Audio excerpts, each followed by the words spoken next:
շերտերից է բաղկացած։ Մեր բաղադրիչը 3 շերտ են տարբերում՝ վերնամաշկ, բուն մաշկ և ենթամաշկային ճարպակջան։ Ությամբ են ազդում արևի ուլտրամանուշակագույն ճառագայթները։ Տարբերում են իրենք օգտագործում են կարևապաշտման քսուկ։ Ստեղծման գործընթացում դեր է ունենում, բայց մինչև երեխայի ծնունդը։ Հաջորդը պատնեշային գործառույթը, բոլորս էլ հասկանում ենք։ Այո, մաշկը պաշտպանում է,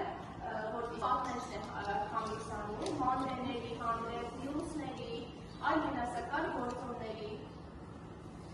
և վնասված մաշկը թիրախ է համարվում հենց այդ մանրեների համար։ Ականում է, լսնա։ Խփնելու պրոցեսը հենց դա է, երբ որ մենք շոյում ենք, այսինքն մեր մի տեսքով դուրս է գալիս և մեր մարմինը հովանում է։ Իսկ ցուրտ եղանակը հակառակը։ Իրական գործառույթը մենք շոշափում ենք, ցավը զգում ենք, մաշկի միջոցով կարողանում ենք չես դարձնել, չէ՞։ 1 սանտիմետր քառ։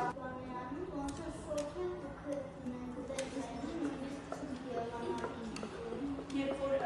շատ ենք շարժվում մկաններ, կծկում են, այսինքն նյութափոխանակությունը արագանում է, նյութափոխանակության արագացման հետևանքով մենք կորցնում ենք մեր օրգանիզմից հավելյալ էներգիան ջերմության խտիկի տեսքով։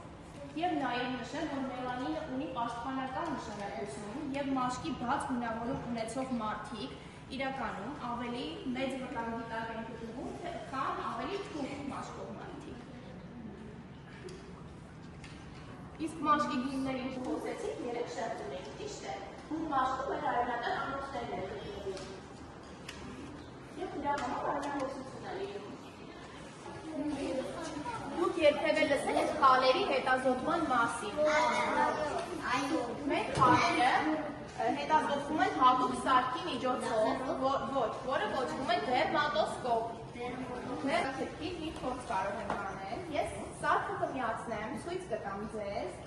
Տեսնենք ով ինչ հետաքրքիր քալ ունի, մենք կարող ենք միասին ուսումնասիրել։ Լավ։ Բայց ցավ։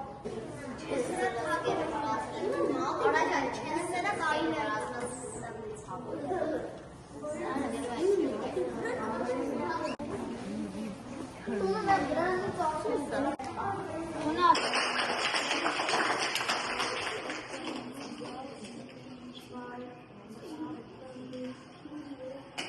Ադիպեկյան տատագի։